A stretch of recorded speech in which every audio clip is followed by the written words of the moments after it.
Bonjour et bienvenue à notre première émission de l'Atelier Vision avec moi, votre animateur Jeff McAldin. Aujourd'hui, j'ai l'honneur d'accueillir quelqu'un de très intéressant qui va nous parler de quelque chose de vraiment intéressant. Ici, j'ai Melissa Jenkerson qui va nous parler de Beanie Baby. Bonjour Melissa, comment ça va? Ah, pas pire, toi. Ça va bien, ça va bien. Pouvez-vous nous expliquer c'est quoi un Beanie Baby? Donc, des Beanie Babies, c'est des animaux en peluche. Et puis, sont utilisés comme des jouets pour des plus jeunes. Mais c'est aussi des systèmes de collection qui ont été inventés en 1993. Intéressant. C'est qui le créateur des Beanie Baby? Mais le créateur, c'est Ty Warner. Et puis, il a été inspiré de des chats en peluche qu'il a vus en Italie lors d'un voyage. Donc, c'est un peu bizarre, mais c'est comme ça qu'il a été inspiré. Et puis, il a décidé de commencer ses propres collections. Donc, ça commence avec c'était la collection de 9. Ensuite, ça l'a vraiment grossi. Puis, il y en a juste des normales, il y en a pour des événements spéciaux, il y en a pour différents pays, des choses comme ça. Ah, OK. Quel Beanie Baby est-ce que vous avez apporté avec toi? Eh bien, aujourd'hui, j'ai apporté Beau. Et puis, ben, je l'aime beaucoup parce que c'est mes grands-parents qui me l'ont acheté. Puis, ouais, c'est ça, c'est un chien. Et puis, chaque animal a un nom. Il y a aussi une date de fête. Puis, certains ont un poème pour décrire leur personnalité. Oh, wow, OK. Comment est-ce que vous êtes intéressé au Beanie Baby? Eh bien, je me suis intéressée avec les Beanie Baby. Eh bien, je l'avais toujours quand j'étais plus jeune. Mais je réalisais pas vraiment c'était quoi. Et puis, mes grands-parents m'ont emporté voir un membre de famille qui appartenait à un magasin d'antiquité. Et au sous-sol, elle nous a apporté, puis il y avait comme des centaines de Beanie Baby.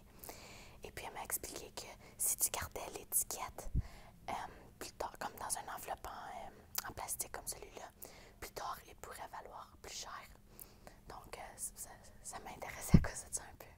Oh, wow, oh, wow. Combien d'animaux en peluche est-ce que la compagnie Ty Inc. avez-vous chez vous? Eh bien, j'en ai environ une quinzaine. J'en ai beaucoup de plus petits, mais des plus gros, j'en ai une quinzaine. Et puis, ben, c'est ça, j'en avais quand j'étais plus jeune. Mais là, maintenant, j'en prends un peu plus soin. Tu sais, je garde les étiquettes et des choses comme ça. Oh, ben, c'est pas mal cute. Est-ce que, et finalement, pourquoi êtes-vous intéressé au Beanie Baby? Eh bien, je me suis intéressée parce que, donc c'est ça, je les avais vus avec mes grands-parents. Et puis, donc j'ai toujours aimé ça parce que je trouve qu'il y a une vraiment grosse diversité. Puis comme même à mon âge, j'en reçois encore. Parce qu'il y en a beaucoup comme pour différentes occasions, comme j'avais dit. Donc, tu sais, j'en reçois pour Pâques, c'est des petits lapins. Puis pour ma fête ou pour la Saint-Valentin, des choses de même. Donc, ils ont plusieurs sortes. Donc, c'est ça que je trouve qui est original parce que c'est pas juste comme plein de toutous, genre, ils ont comme différentes comme meaning. Tu sais, comme celui-là, genre, c'est pour leur 10 ans, des choses comme ça. Oh, wow, c'est vraiment intéressant. Puis, tu joues avec ça depuis que tu avais quel âge, excuse? Je ne me rappelle pas c'était quoi mon premier. Je sais qu'il y en avait un que c'était mon ami qui me l'avait donné quand j'étais plus jeune. Puis quand j'avais vu mes grands-parents, comme au magasin, il valait une centaine de dollars maintenant, mais j'avais plus d'étiquette. Fait que, il valait pas pour moi. Ah, OK. Wow, c'est vraiment intéressant. C'est pas mal cute aussi, les petits animaux en peluche. Merci beaucoup d'avoir été avec nous autres aujourd'hui, Melissa. Je vous remercie beaucoup. Je vous remercie d'avoir écouté notre première émission. Et demain, on a notre invité Marc-André Hamelin qui va nous présenter son adapteur D-Link. Et c'est ça. Merci pour avoir écouté et restez branchés à Ottawa. Bonne soirée.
Bonjour, Comment allez-vous? ça va bien, vous? Donc, vous allez nous parler d'un adapteur. Oui, aujourd'hui, je vais vous parler de l'adapteur DHP 307 AV de D-Link.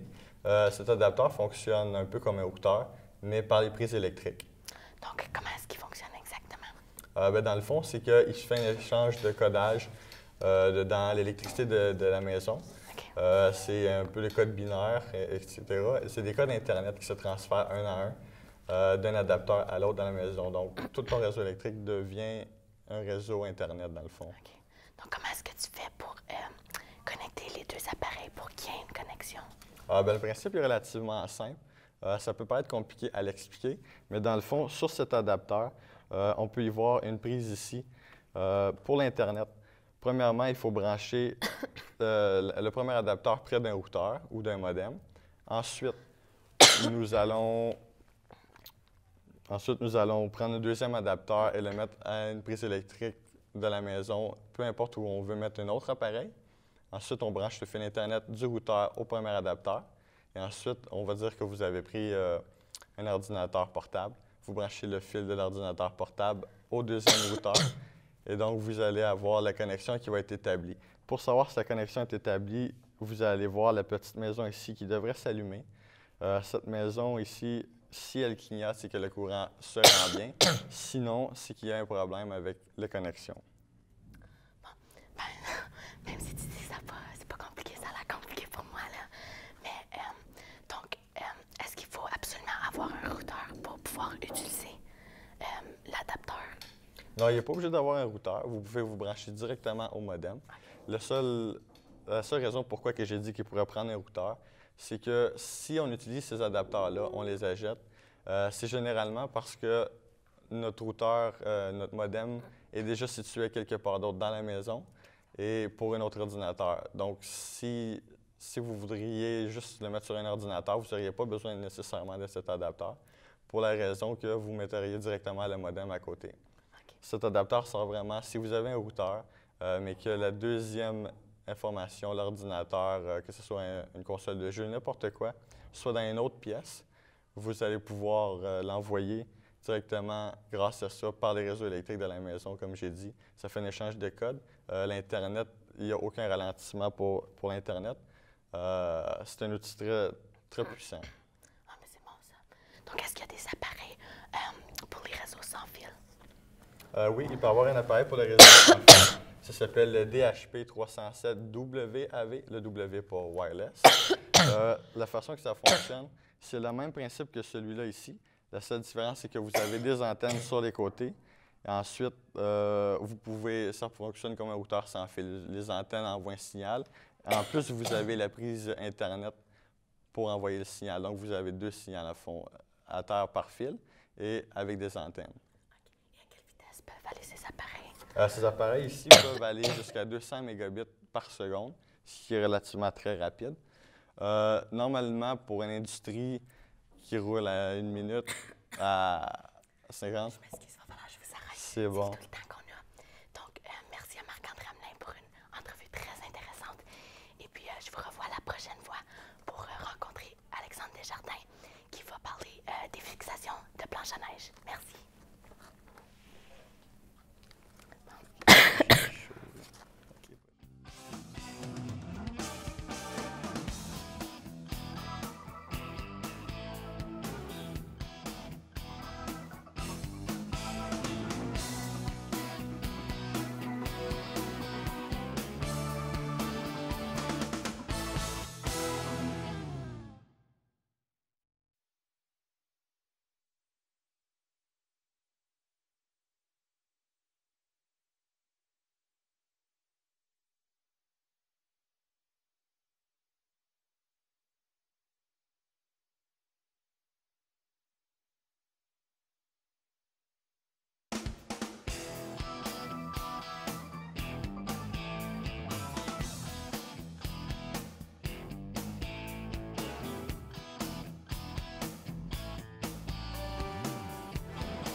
Mesdames, Messieurs, bonjour et bienvenue à une nouvelle émission de l'Atelier Vision.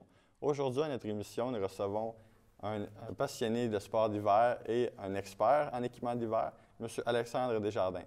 Aujourd'hui, à cette émission, Alexandre va nous parler plus précisément de fixation à planche à neige. Alors, Alexandre, bonjour. Bonjour Marc. Ça va bien? Oui, ça va. Et toi? Parfait. Alors, aujourd'hui, tu vas nous parler de fixation de planche à neige. Donc, premièrement, qu'est-ce que la planche à neige?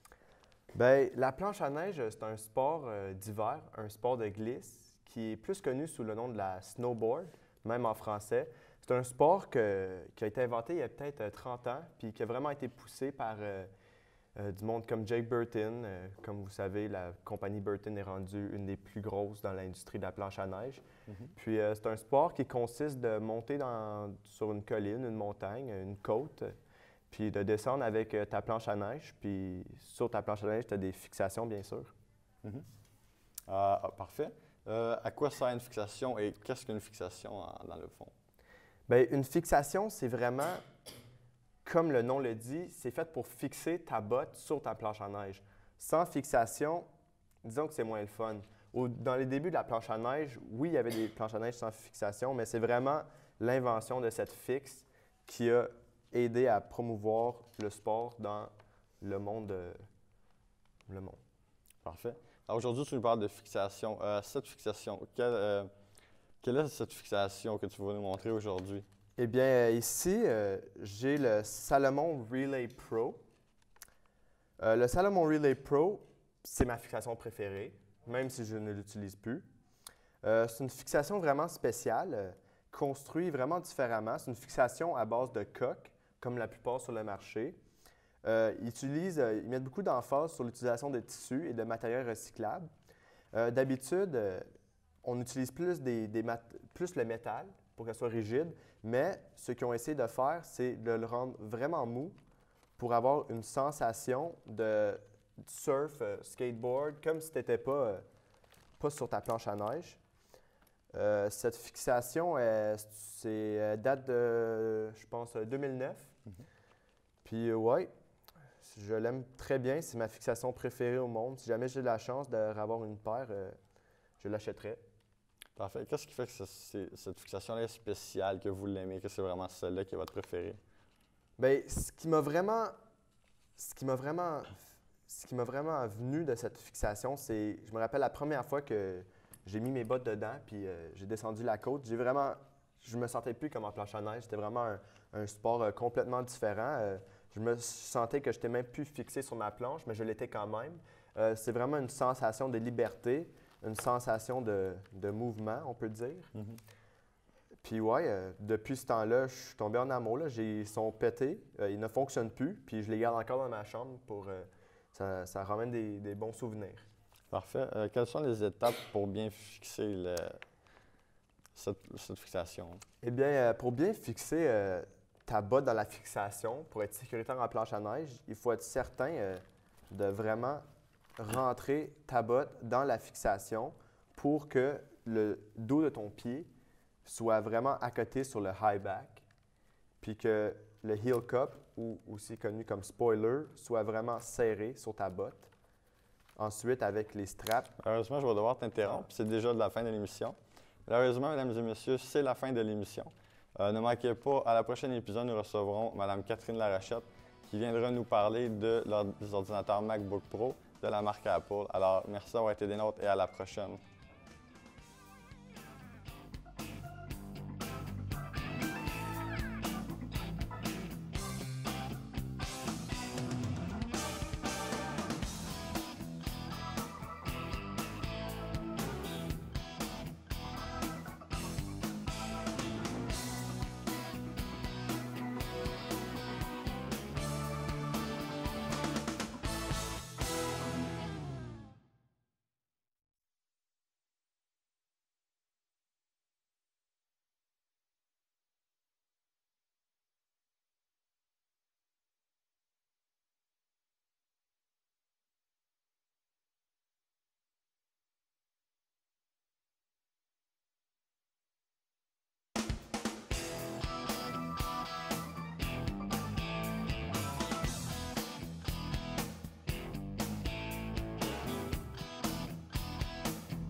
Bonjour et bienvenue à La Télévision. Aujourd'hui à l'émission, nous accueillons Catherine Larochelle. Notre invitée aujourd'hui va nous parler d'un objet dont le créateur a fait la une des nouvelles dernièrement. Bonjour Catherine. Bonjour, Ça va bien? ça va bien vous? Eh oui, ça va. Qu'est-ce qui distingue un Mac d'un PC? Dans le fond, la grosse différence, c'est surtout le système d'exploitation. Avec un PC, le système d'exploitation, à chaque fois qu'on installe quelque chose dessus, le système s'alourdit, donc c'est plus difficile de travailler avec à la longue. Tandis que le Mac, son système d'exploitation qui est, en passant le mien en français, oui, donc le système d'exploitation, c'est ça, quand on installe des choses dessus, c'est mieux compartimenté, donc il y a une meilleure gestion. Puis, peut-on utiliser des programmes PC sur le Mac? Techniquement, non, on ne peut pas utiliser les programmes PC sur un Mac. Par exemple, ce qu'on peut faire, c'est que il y a des Mac, dans le fond, a pris des programmes qui se faisaient sur Windows et les a transposés pour le Mac.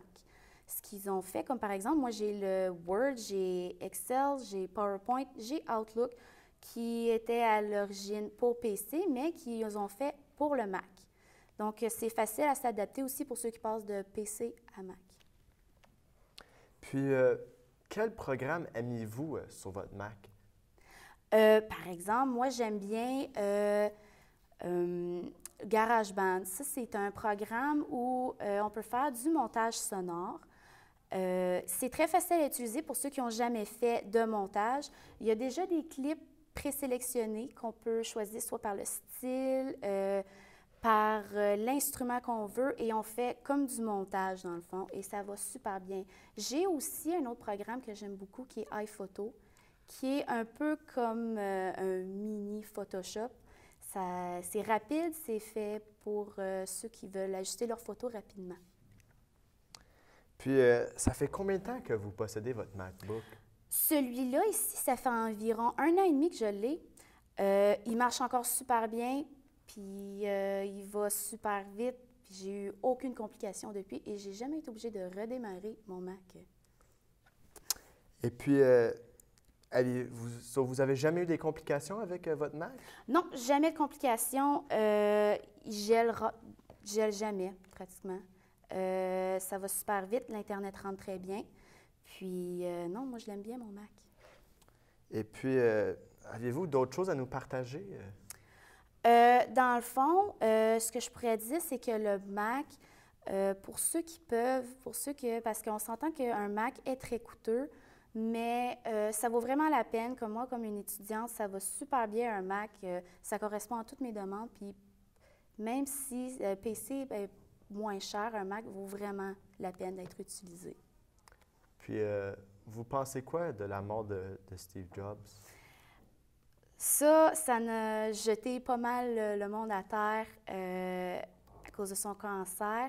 C'est sûr, c'est dommage parce que c'est lui, dans le fond, qui sauvait la compagnie, Steve Jobs, dont mon père, lui, a été complètement secoué. Et non, moi, je pense que c'est une grosse perte. J'espère que Mac et, dans le fond, Apple va continuer à monter en flèche pareil. Puis, avez-vous d'autres produits Mac? Mac, non, par exemple. Non, je n'ai pas d'autres produits Mac. Alors, je m'excuse, il faut qu'on termine l'émission. Parfait. Eh bien, merci d'avoir écouté l'émission d'aujourd'hui. À la prochaine émission, nous allons recevoir Yannick Gagnon qui va nous parler de son BlackBerry, une utilité que quasiment tous les adolescents ont de nos jours. Bonne journée.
Bonsoir, bienvenue à la télévision. Ce soir, nous avons la chance de recevoir sur notre plateau un chroniqueur que je connais particulièrement très bien. Il va nous parler d'un engin que, ma foi, la plupart des jeunes ont de nos jours. Alors, sans plus tarder, voici M. Yannick Gagnon. Bonsoir, Yannick. Bonsoir, Catherine. Ça va bien? Oui, vous? Oui. Alors, de quoi allez-vous nous parler aujourd'hui? Bien, justement, comme vous avez dit, un engin que tous les jeunes ont de nos jours, il s'agit d'un BlackBerry. Et plus particulièrement, celui que je vais vous présenter, c'est un BlackBerry Curve 9360. C'est une nouvelle version de la compagnie BlackBerry. Et, ma foi, il y a beaucoup de choses à dire. Par où commencer? Bien, par où commencer? J'ai entendu dire qu'il y avait une caméra HD dans le BlackBerry. En effet. OK. Bien, pour commencer, c'est que ce qui est le fun vraiment avec les caméras HD, c'est que la résolution des photos que les téléphones y prennent, ça empêche beaucoup de troubles en voulant dire que, par exemple, si tu prends une photo et que tu veux la renvoyer tout de suite sur Facebook, je dis ça de même, mais au lieu de passer par beaucoup de troubles, par exemple Photoshop pour améliorer la qualité et la résolution de la photo, tandis qu'un appareil photo HD, ça va le faire automatiquement. Donc, ça sauve beaucoup de temps comparativement aux autres téléphones qui ne sont pas HD. Effectivement, ça me semble plutôt intéressant. Y a-t-il d'autres options aussi qui pourraient intéresser des options, par où commencer vraiment? Bien, il y a plusieurs applications. Si on voudrait mettre un chiffre sur les applications, on aurait une longue liste. Pour les applications, ça peut varier, par exemple, d'une personne de bureau à une personne qui est au collège, un étudiant, ou même juste une personne qui veut passer le temps dans un train ou un autobus. Par exemple, si vous êtes plus du style bureau, il y a plusieurs applications comme Microsoft Word, Microsoft Excel et PowerPoint. Si vous êtes plus du style à vouloir passer le temps, il y a Zombie Attack, qui est un petit peu une nouvelle version de Angry Bird, le fameux jeu où on lance un oiseau. Oui. Et donc, c'est ça, c'est illimité. Effectivement, il y a beaucoup de place là-dessus. Plus tôt, vous avez mentionné, donc, si je ne me trompe pas, le BlackBerry Curve 9360. C'est un nouveau modèle de BlackBerry. Oui. À quel point est-il récent? À un point que c'est justement la nouvelle version de la compagnie BlackBerry. C'est le nouveau bébé. C'est aussi récent que... à un point qu'ils font encore la promotion pour le vendre, donc... C'est intéressant. Donc, quelle compagnie de téléphone offre les services pour ce type de BlackBerry? En fait, presque tout. Il y a, par exemple, Fido, la compagnie Rogers, qui, eux, le vendent pour 50 pour le téléphone et avec un forfait qui peut aller jusqu'à aussi bas que 25 par mois. Il y a la compagnie Virgin Mobile, que je suis avec présentement, pour le téléphone qui m'a coûté 25 moi, je suis sur un plan de 45 mais ça inclut les datas comme Internet, Facebook et... Donc, tout le kit. C'est exact. Tout. Donc, c'est ça, Fido, Vidéotron, Bell, presque tout, en fait. Presque tout. Est-ce qu'il y avait TELUS que vous aviez... Il y a pas... TELUS, est-ce qu'il fait partie? Oui, il y a TELUS. OK. Donc, il doit avoir aussi Koodo, vu qu'ils sont comme associés. Oui. Parfait. Avez-vous des jeux préférés que vous aimiez? Ah, par où commencer? Dans ce téléphone seul, les jeux, j'en ai environ 6. Pour passer le temps, bien sûr, quand je n'étudie pas. Mais, donc, c'est ça, j'en ai 6. Un de mes préférés, ce serait... Je suis désolée, c'est malheureusement tout le temps qu'on avait. Alors, merci d'avoir été des nôtres à la télévision. N'oubliez pas que la semaine prochaine, nous recevons notre chroniqueur Kevin Capon qui nous parlera de son connecteur USB à port multiple. Merci beaucoup. Bonne soirée.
Bonjour et bienvenue à l'Atelier Vision, l'émission où nous partons à la recherche d'objets autant branchés que débranchés.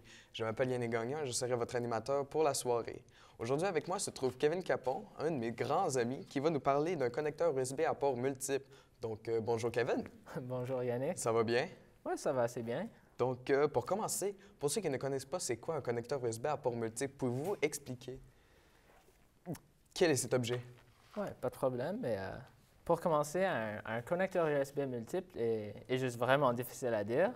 Alors, je vais juste l'appeler un connecteur USB pour nous sauver un peu de temps et nous faciliter un peu les choses.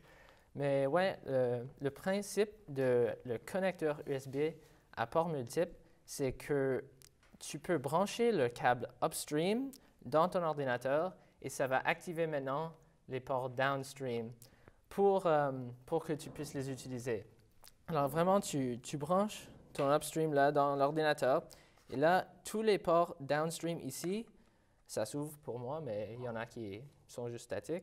Mais là, ça va activer les ports USB ici et ici. Alors, je viens de perdre un USB sur mon ordinateur, mais j'en ai gagné 4 autres. Et les petites lumières sont là pour me dire que ça marche bien, mon USB est connecté, n'importe quoi que j'ai branché est prêt à fonctionner. Et la lumière ici indique que j'ai de l'alimentation. D'accord. Et une autre question, est-ce qu'il est maintenant possible de brancher n'importe quel port USB à ce nouveau port USB qui est maintenant connecté à l'ordinateur? Bien, c'est possible de brancher presque tout. La seule chose que tu ne peux pas faire, c'est de brancher un autre USB bus-powered en série à celui-là. Et ouais, comme ce que bus-powered en série veut un peu dire, c'est que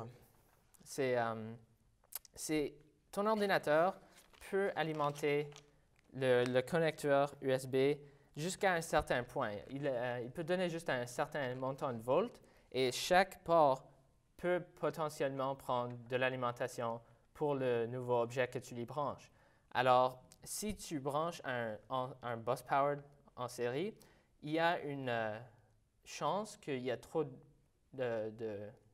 d'électricité qui est sortie. Alors, c'est pour ça qu'il te limite de ne pas brancher deux bus-powered en série.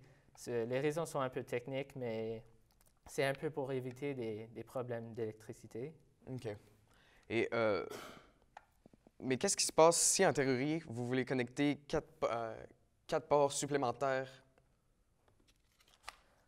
Oui, c'est tout à fait possible. Du moment que ce n'est pas un bus-powered en série et que ça reçoit de l'alimentation du mur ou quelque chose, comme mon modèle là, j'ai enlevé la fil car c'était vraiment trop long pour le montrer à la télé, mais ça rentrait là-dedans avant et ça faisait un fil que je pouvais brancher au mur. Donc celui-là n'est pas en série. Alors tu peux potentiellement brancher un autre connecteur USB ici et avoir un autre connecteur là et avoir plus et plus de ports jusqu'à un maximum de 127. Et c'est là que c'est absolument le maximum que tu peux avoir, c'est 127 extra. D'accord. Donc, merci Kevin d'avoir été avec nous. Malheureusement, c'est tout pour cette semaine. Revenez-nous la semaine prochaine où notre animateur Kevin Capon recevra Vincent Neveu-Messier qui nous parlera d'un objet hors du commun. Donc, restez à l'écoute et on vous voit la semaine prochaine. Bonne soirée.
Bonsoir, mesdames et messieurs, et bienvenue à notre émission de l'Atelier Vision.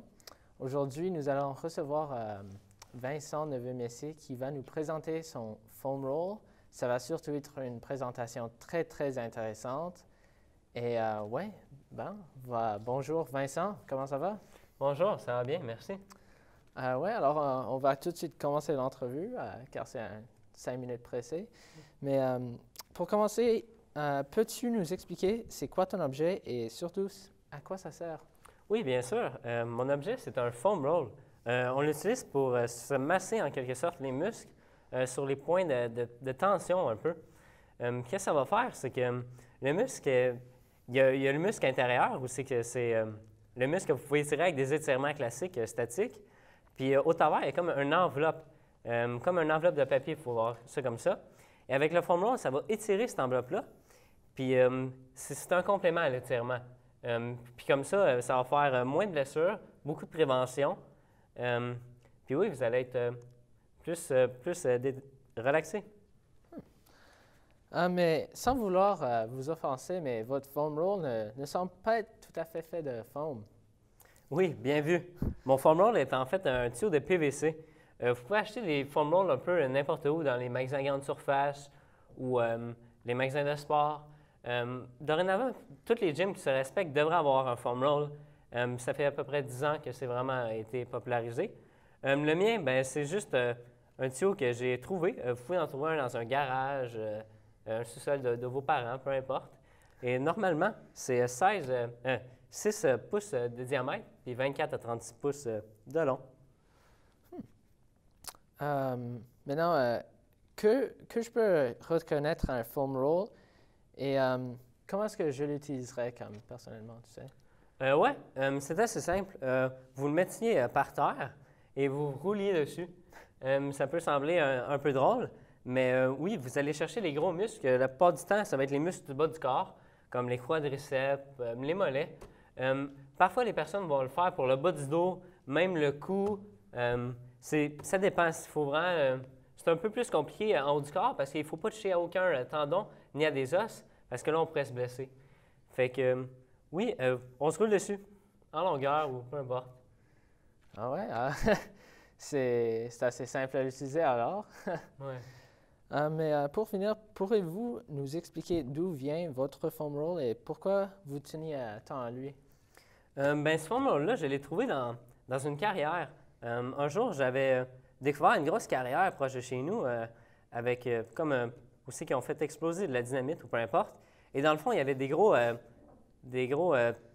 tires de camions. Et avec ça, on s'est fabriqué une sorte de gymnase pour s'entraîner. Puis il y avait des tuyaux de PVC et on a ramené ce tuyau de PVC-là chez nous. On l'a lavé comme qu'on pouvait. Et depuis ce temps-là, c'est un bon souvenir de ce gymnase qui a été détruit, enterré. Ouais. C'est juste une dernière question, car je suis pas mal curieux, mais tenez-vous à remplacer votre foam roll bientôt? Je ne crois pas le remplacer. Il est assez épais. J'en avais déjà eu un qui a été cassé par mon ami qui se roulait les arches de pied dessus. Et lui a l'air assez solide pour toffer. Mais oui, en tout cas, c'est tout pour notre émission. C'est tout que nous avons pour le moment. Je voudrais vous remercier, Vincent, de la part de l'équipe pour être venu en studio pour nous démontrer votre foam roll. Et à la prochaine émission, il va y avoir Félix Roilabelle qui nous montre sa manette de NES. Alors, à la prochaine, tout le monde.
Bonjour et bienvenue à la télévision. Aujourd'hui à l'émission, nous recevons Félix Roy-Labelle qui est venu nous parler de sa manette de NES pour nous dire à quoi ce qu'elle compte pour lui et surtout à quoi elle sert. Bonjour Félix. Alors, bonjour Vincent.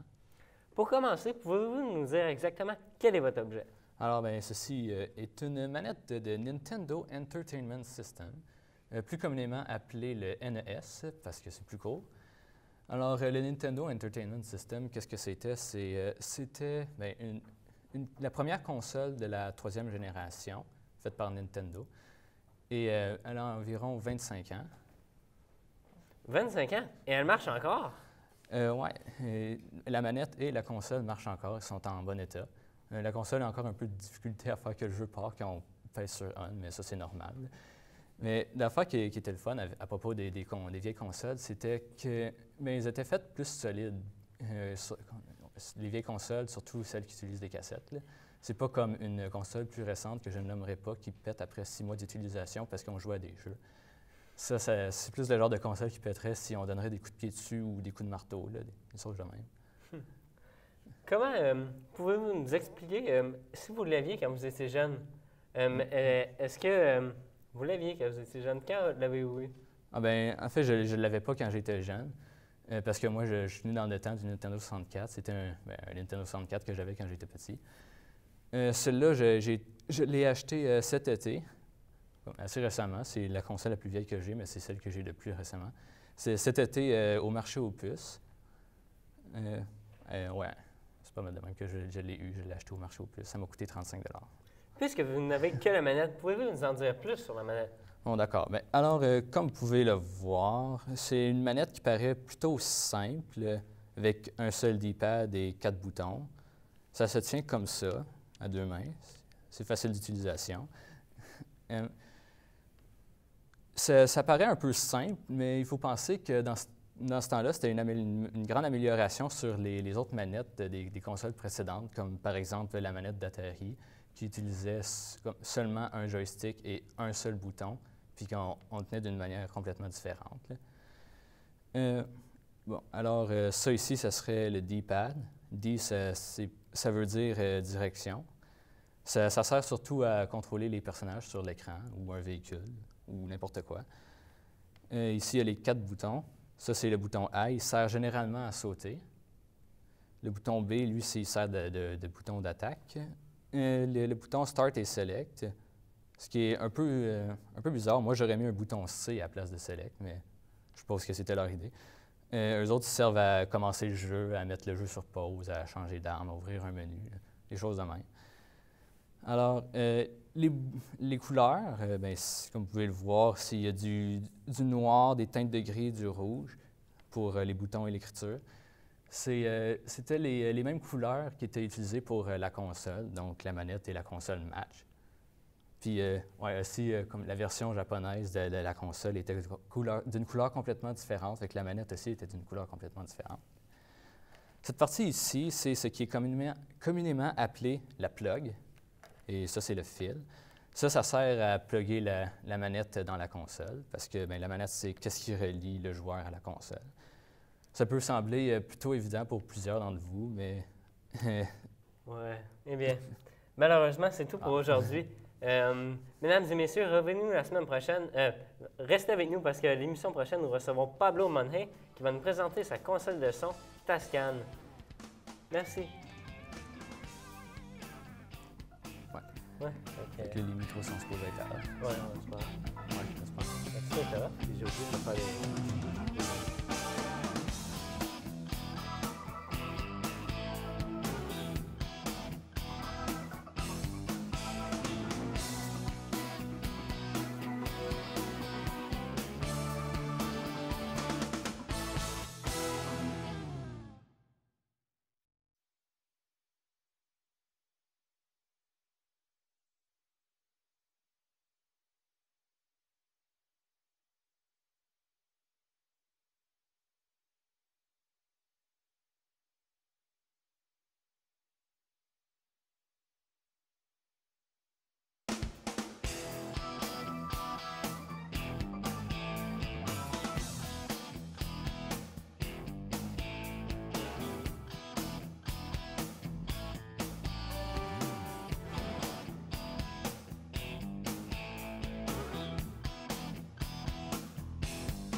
Alors, bonjour et bienvenue à La Télévision, l'émission où nous recevons un chroniqueur qui vient nous présenter un objet d'utilisation courant.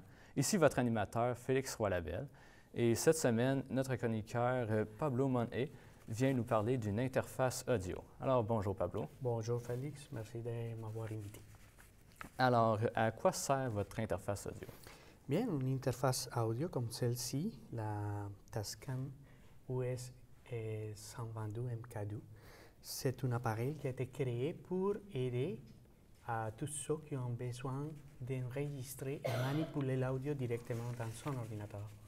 C'est une interface qui n'est pas chère et qui est très facile à utiliser.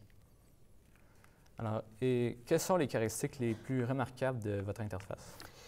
Bien, en premier, c'est une interface, c'est un appareil qui se nourrit directement de l'ordinateur par câble USB. Elle est là. Et en deuxième, ça vous permet aussi de connecter des microphones de caractéristiques professionnelles directement dans votre ordinateur. Et grâce à deux connecteurs XLR balancés, et aussi te permet d'avoir deux connecteurs TRS qui sont plug, c'est très populaire et qui vous permet de brancher plusieurs instruments musicaux. D'accord. Alors, pouvez-vous faire un parcours pour les différentes composantes de votre interface? Bien, c'est sûr. C'est sûr, merci. On a deux entrées XLR, comme j'avais dit, deux entrées de ligne par connecteur plug, TRS, et un connecteur pour les écouteurs. On a aussi, de l'autre côté, l'entrée USB et deux entrées MIDI, in et out, et une ligne out. Ce sont les connecteurs. À quoi sert un connecteur MIDI? C'est quoi un connecteur MIDI? C'est vraiment une interface, un protocole spécial pour que certains appareils musicaux se synchronisent et pour jouer de la musique, surtout de la musique électronique. OK.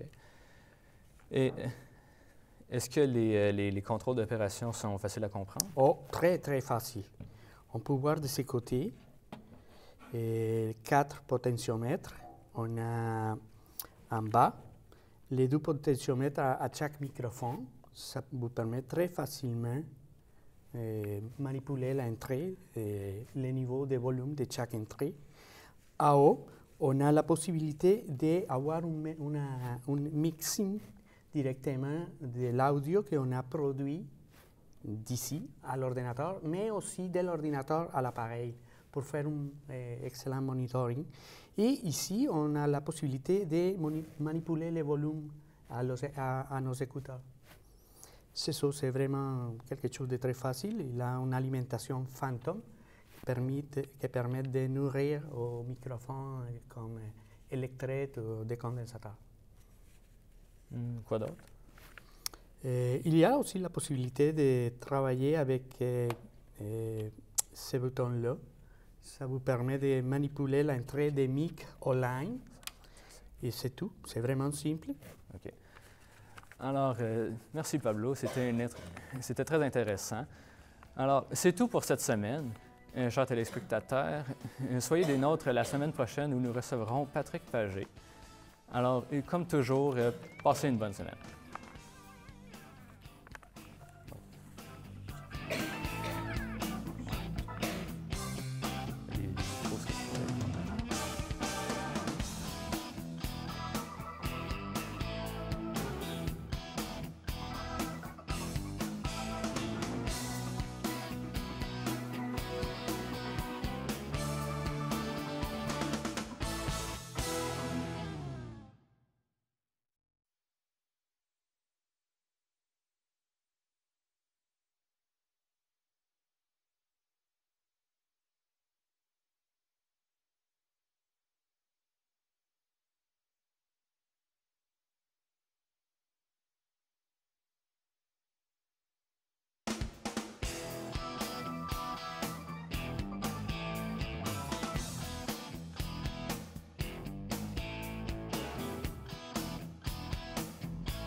Salut et bienvenue à une nouvelle émission d'Atelier Vision, le programme qui a été créé pour ceux qui sont aimants de la technologie. Aujourd'hui, nous avons invité un chroniqueur qui va nous parler d'un nouveau gadget de Sony. C'est un téléphone, mais pas un téléphone comme les autres. Ceci a quelque chose de spécial. Merci Patrick d'avoir accepté notre invitation. Avec plaisir. Et qu'est-ce qui vous a porté à faire l'achat de ces téléphones parmi tous les grands compétiteurs qu'il y en a, l'iPhone par exemple? Mais vraiment, c'était plus le coût quand ça a commencé. C'est sûr que je trouvais le téléphone très, très, très intéressant. J'ai toujours aimé les jeux. Mais même sur l'iPhone, il y a beaucoup de jeux aussi. Mais ils ne sont pas traités de la même façon, par exemple. Sur l'iPhone, c'est tout touchscreen, c'est tout plus... Mais la plupart, c'est mini-game, à moins que vous payiez quand même assez cher pour.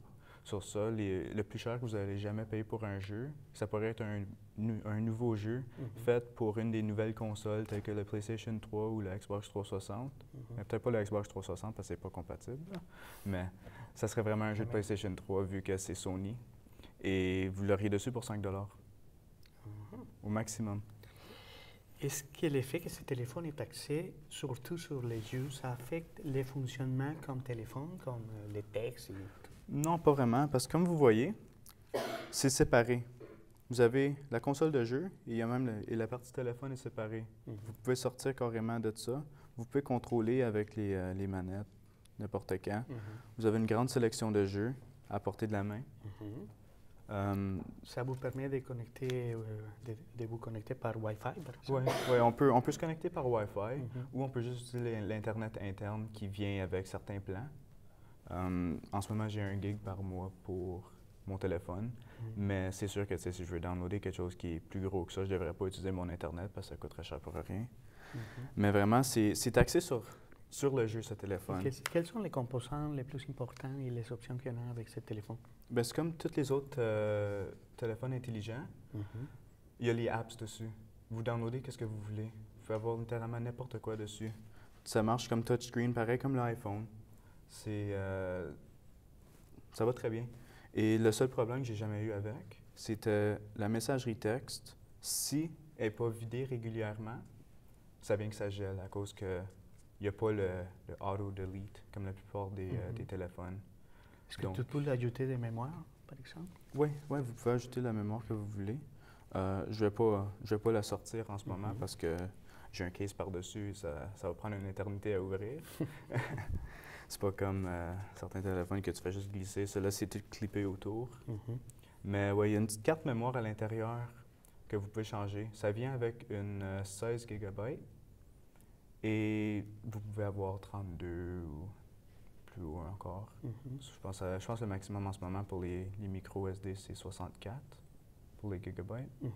Mais c'est amplement pour moi. Je mets un peu de musique dessus, je mets des jeux et je suis content. Est-ce que les téléphones, ça donne une expérience différente au moment de jouer qu'un iPhone, par exemple? Oui, c'est sûr, parce que vous avez la manette intégrée. Donc, les jeux sont axés sur ça. Vous avez même les joysticks dans le milieu qui auraient sur une manette de PlayStation. Comme les anciennes jeux de Xbox. Même les nouveaux.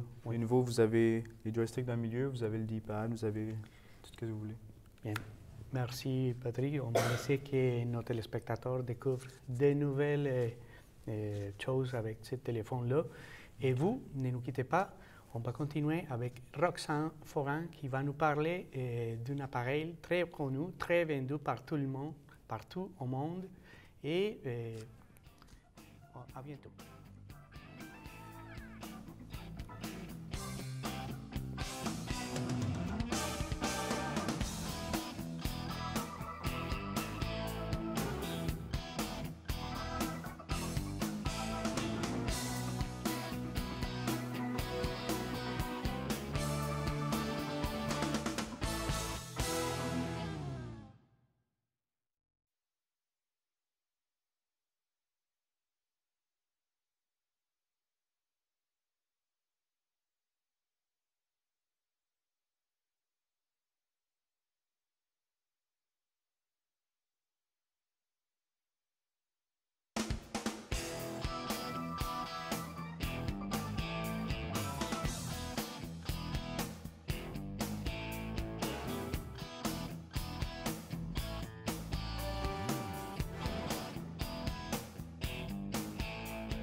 Bonjour et bienvenue à l'émission d'aujourd'hui de l'Atelier Vision. Aujourd'hui, nous avons un invité très spécial qui vient nous parler de son iPod Touch et un peu de l'histoire qui vient à l'arrière de cet objet. J'aimerais vous présenter Mademoiselle Roxane Foran. Bonjour Roxane. Allô? Donc, quelles sont les utilités un peu de votre iPod Touch? L'iPod, tout dépendamment du nombre de gigs qu'on a dessus, il y a des 8 gigs, 16 gigs, 32 gigs, même qu'il y en a qui vont à 160. Ça dépend combien on peut mettre d'applications. Si on a plus de gigs, naturellement, on peut mettre plus d'applications dessus.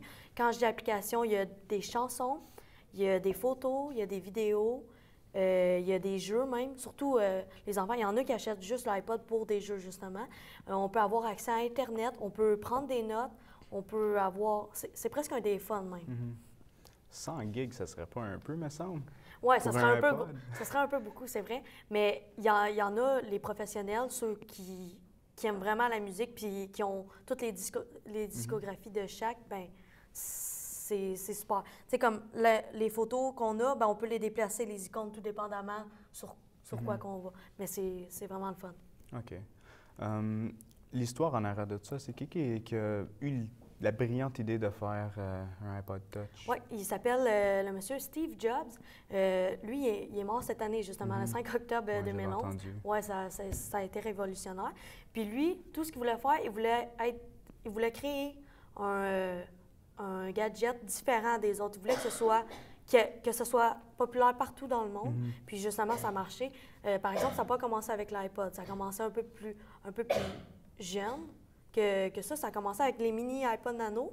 J'en ai pas avec moi, malheureusement. Puis ça a vraiment grandi au fil du temps. Là. Comme lui, c'est pas le plus récent. Le plus récent, il y a l'iPhone. Puis on peut même prendre des photos. C'est comme un appareil photo. C'est ça. Puis c'est vraiment le fun. Hein. C'est ça. Moi, j'avais entendu la vie de Steve Jobs. Oui. C'était vraiment... Lui, son but dans la vie, c'était de faire n'importe quoi qui est user-friendly. Ben oui, c'est ça. Lui, il veut qu'on puisse... que ce soit amusant, que ce soit distrayant, puis que tout le monde puisse en profiter à leur aise. Tu sais, si moi, j'aime mieux mettre des photos dessus, ben c'est moi qui va gérer mon propre iPod. Même si ça coûte cher, avec le temps, ça diminue, puisqu'il y a des nouvelles versions qui arrivent. Là. C'est sûr. Et pour l'iPod, c'est quoi ton utilité préférée de ça? De ça, moi, c'est la musique, c'est sûr. Mais je suis assez variée, par exemple. T'sais, les photos, je trouve ça un peu inutile de l'avoir. Moi, si j'ai un iPod, c'est plus comme élément portatif. Je ne prendrais pas ça, même si on a accès à Internet, je ne prendrais pas ça comme élément à la maison sans ordinateur, parce que l'écran n'est pas aussi bien défini. On a besoin tout le temps de mots de passe. C'est long avant que la connexion se fasse. Mais c'est vraiment pour la musique. Puis là, comme sur lui, j'ai juste 8 gigs. Fait qu'il y a 2000 chansons au moins, là. C'est vraiment quand même beaucoup, tu sais. Ouais. Rendu dans un petit gadget comme ça, qu'on peut rentrer autant de chansons, c'est vraiment impressionnant. C'est sûr. Et les applications dedans, comment ça fonctionne exactement? C'est-tu le même fonctionnement qu'un téléphone ou, mettons, un iPad? L'iPad, par exemple, je sais pas si je pourrais comparer. L'iPad, c'est plus comme un ordinateur que je verrais. Tandis que lui, les applications, comme par exemple les jeux, il faut aller les télécharger. Il y en a des gratuits, il y en a qui coûtent de l'argent, mais pas très cher, mais de l'argent quand même. C'était très intéressant de vous parler aujourd'hui. Merci. Merci d'avoir été des nôtres. Et rejoignez-nous la semaine prochaine où on va recevoir Mademoiselle Athéna, qui elle aussi va nous parler d'un iPod Touch. Merci beaucoup. Bonne journée.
Bonjour et bienvenue à l'émission Atelier Vision. Aujourd'hui, j'ai le plaisir de recevoir une personne extraordinaire, une chroniqueur hors pair. Elle aura le plaisir de nous parler de la fameuse 4e génération des iPod Touch.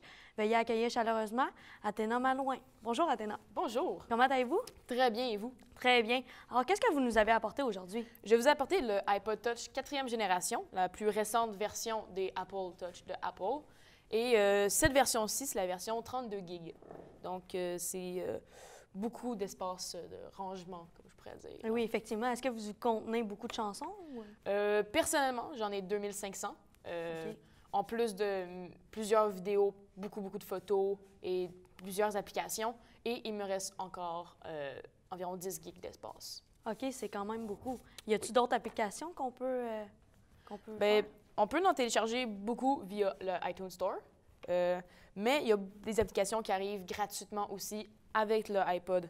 Donc, dans les applications normales, il y a l'horloge, donc pour voir l'heure, qui aussi peut servir à programmer un chronomètre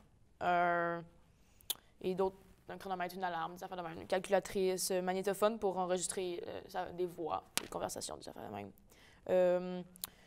Il y a les photos, l'appareil photo, qui est un appareil photo HD. Il y a une application directement vers YouTube.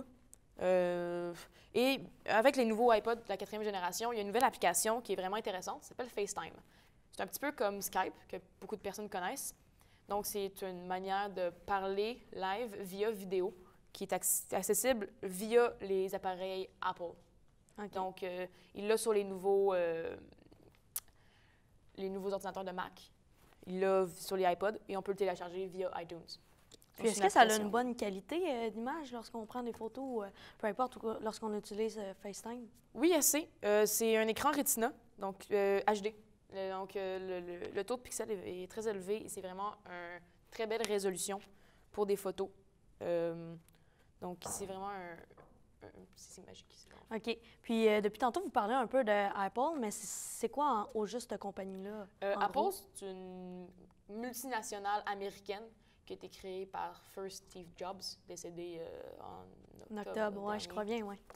Et donc, c'est ça, c'est une compagnie qui crée des ordinateurs, des logiciels, des lecteurs portatifs, beaucoup d'électronique, qui est une compagnie très connue mondialement. OK. Puis, est-ce qu'il y a eu d'autres évolutions? Est-ce que c'est la dernière génération que vous avez? Parce que je sais qu'il y a eu beaucoup de versions. Mais... Oui, il y a eu beaucoup de versions. Donc, le iPod Nano, le iPod normal, l'iPod Touch, il y a iPod vidéo, qui est vraiment très gros, mais qui pouvait contenir environ 160 gigs. Donc, il est beaucoup plus massif que celui-ci. Ça, c'est la dernière version du iPod Touch, donc la 4e génération.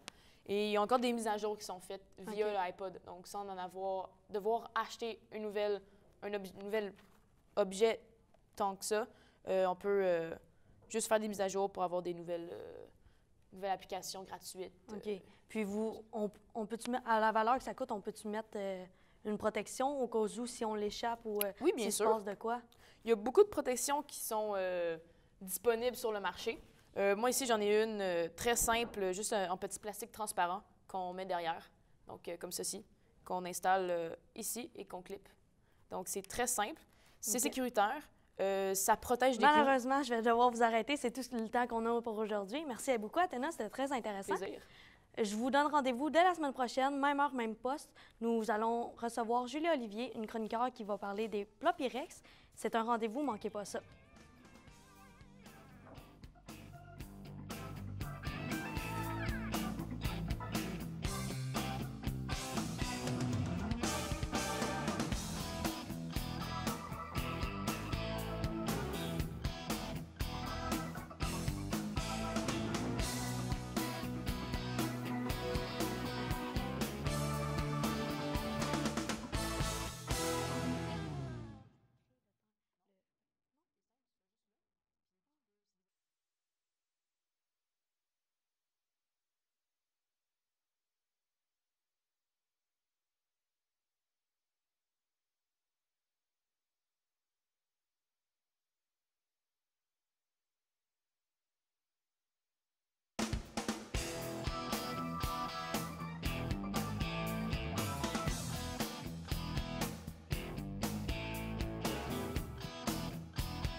Bonjour et bienvenue à la télévision. Aujourd'hui, sur notre plateau pour les 5 prochaines minutes, nous recevons une chroniqueuse hors pair et très intéressante qui va nous faire découvrir l'historique du plat Pyrex et ses utilisations. Alors, mesdames et messieurs, veuillez accueillir chaleureusement Julie Olivier. Bonjour Julie, comment allez-vous aujourd'hui? Bonjour Athéna, ça va super bien aujourd'hui et vous? Tant mieux, très bien, très bien. Je vais être toujours bien. Alors, vous, comme je l'ai dit précédemment, vous allez nous parler du plat Pyrex. Pyrex? Effectivement, Parfait. le plat Pyrex. Je vais vous parler de ce verre qui est si magique et ce plat que j'utilise quasiment à tous les jours. Très bien. Parlez-nous un peu de ses origines. D'où vient-il? Eh bien, pour commencer, il faut savoir que le plat Pyrex est fait de verre borosilicate. Le verre borosilicate a été découvert par des scientifiques allemands à la fin des années 1800. Ils utilisaient par la suite de cette découverte afin de faire des ampoules sur les réseaux ferroviaires. Désolée. Ferroviaire? Oui, parfait. Et qu'est-ce qui fait que ce plat-là, en tant que tel, ce verre, est si particulier? Ce verre est si particulier car il est résistant à la chaleur, mais intensément. Donc, c'est un des verres les plus résistants. Donc, c'est magique pour les réseaux. C'est génial, ça. Et qu'est-il arrivé après avoir fait cette magnifique découverte sur sa résistance à la chaleur? Eh bien, grâce à ça, il y a une femme d'un des scientifiques qui travaillait pour la compagnie qui faisait les ampoules pour le réseau ferroviaire, Corning Glassworks en passant. Donc, cette femme-là faisait toujours cuire des gâteaux dans un de ses cocottes, mais il n'était jamais cuit comme elle le désirait. Il était toujours trop cuit d'un côté, pas trop cuit de l'autre. Donc, un jour, elle a demandé à son mari scientifique de lui apporter un échantillon de verre borosilicate en forme d'ovale, de rond, pour y intégrer un gâteau. Donc, ce jour venu, elle a fait cuire un gâteau dans son four, puisque le verre borosilicate est un des plus résistants à la chaleur, comme je l'ai dit. Ouais. Donc, le résultat fut merveilleux. Le gâteau était cuit à la perfection. Donc, voilà ce qui est arrivé. C'est génial. Donc, c'est comme ça qu'ils ont découvert que ce plat est devenu un plat de cuisson directement. Effectivement, c'est en 1917 que la compagnie Corning Glassworks a commencé à investir dans les produits de Pyrex pour la cuisine. Donc, le premier a été un plat pour tarte, en fait. Ah, très intéressant. En 1917, ça fait longtemps. Oui, effectivement. Quels sont les types de plats qu'on peut acheter ou se procurer? De nos jours, il existe une variété incroyable de plats Pyrex. Comme celui que j'ai, c'est un plat simplement carré, 8 pouces par 8 pouces. Lui, il est fait par contre, par exemple, pour faire des gâteaux ou encore juste mettre des choses à l'intérieur et les faire cuire comme des frites ou des ailes de poulet. Mais on retrouve aussi des casseroles, des poêles, des tasses à mesurer, des cuillères en verre. On retrouve de tout ce qui est fait en Pyrex, c'est-à-dire en verre borosilicate. Génial, oui. Génial. Et à qui conseillerez-vous les plats Pyrex en particulier? Personnellement, je conseillerais à tout le monde qui aime cuisiner parce que, comme vous le voyez, ça colle pas, ça se nettoie bien. On peut l'utiliser en toutes les circonstances. On peut le mettre au four. Aussi, lorsqu'on a terminé la cuisson et que ça le refroidit, on a même le petit couvercle qu'on peut remettre par-dessus et le mettre au frigo pour le réfrigérer et le garder hermétiquement fermé. Donc, c'est magique. Je l'adore. Donc, tout le monde. C'est vraiment intéressant. De plus, j'ai l'impression qu'il dure très longtemps vu que le vôtre est particulièrement en bon état. Effectivement, si on l'utilise bien. Bien, merci beaucoup. Ça va être tout pour notre moment ensemble. Donc, mesdames et messieurs, j'espère que vous avez appris autant que moi de ce magnifique plat Pyrex et que vous avez apprécié le 5 minutes que nous avons partagé ensemble. Alors, à la prochaine fois et bonsoir.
Alors, bonjour tout le monde et bienvenue à un autre épisode de La Télévision. Alors aujourd'hui, je reçois un chroniqueur extraordinaire. Il fait des chroniques sur tout, mais aujourd'hui, il a décidé de nous parler plus précisément d'une balle de baseball.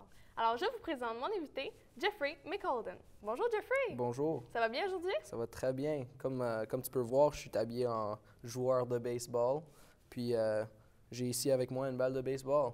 Wow, ça commence bien. Alors, dis-nous pourquoi aujourd'hui vous êtes ici? Aujourd'hui, je suis ici pour t'expliquer comment est-ce qu'on fait une balle de baseball, puis un petit peu à propos du jeu, puis certains aspects.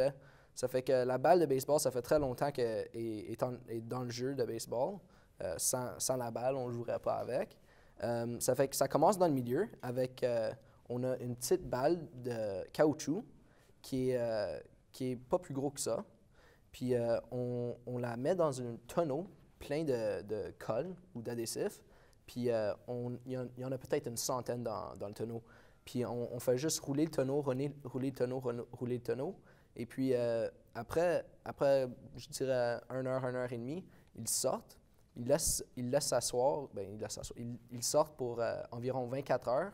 Puis ils font juste le laisser là. Puis là, après ça, l'adhésif, elle colle encore. Ça fait qu'ils vont prendre un fil.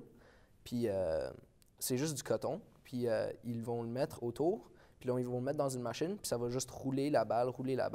Ça fait qu'ils font ça 3 fois. La première couche, c'est une couche une tige. La deuxième couche, c'est 2 tiges. La troisième couche, c'est 3 tiges. Ça fait que ça fait pas mal épais. Puis entre chaque couche, ils remettent plus d'adhésif. Ça fait que ça fait plus collant pour chaque layer de fil. Ça fait qu'après ce fait-là, ils vont prendre la balle qui est presque finie, puis ils vont la mettre dans le tonneau encore. Puis après qu'ils le mettent dans le tonneau, ils vont la sortir, la laisser la sortir pour 24 heures. Ils vont la mettre juste pour qu'elle sèche à l'air. Puis ils vont, après ça, prendre 2 morceaux de cuir. Comme tu peux voir, ils sont en 8 de chaque côté. Puis après ça, ils vont le mettre dessus pour que ça colle. Une fois que ça c'est fait, ils prennent du fil rouge, puis ils prennent 2 aiguilles, puis ils commencent de chaque côté, puis ils le font en succession de chaque bord en bord. Ça fait qu'ils vont être capables de faire toute la balle, puis comme ça donne cet effet-là. Wow, c'est vraiment beaucoup d'informations à retenir. Oui, c'est vraiment beaucoup. Mais est-ce que les balles ont toujours été faites comme ça? C'est ça. Avant, la compagnie qui faisait ça, c'était Spalding depuis 1867. Puis maintenant, c'est Rawlings qui les fait pour la Ligue de baseball aux États-Unis, Major League Baseball, qui est la plus grande ligue de baseball au monde.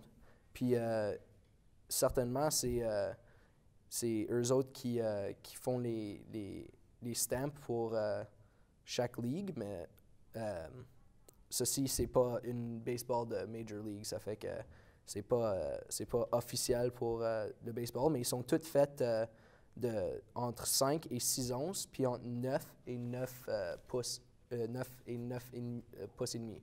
Ça fait qu'ils sont...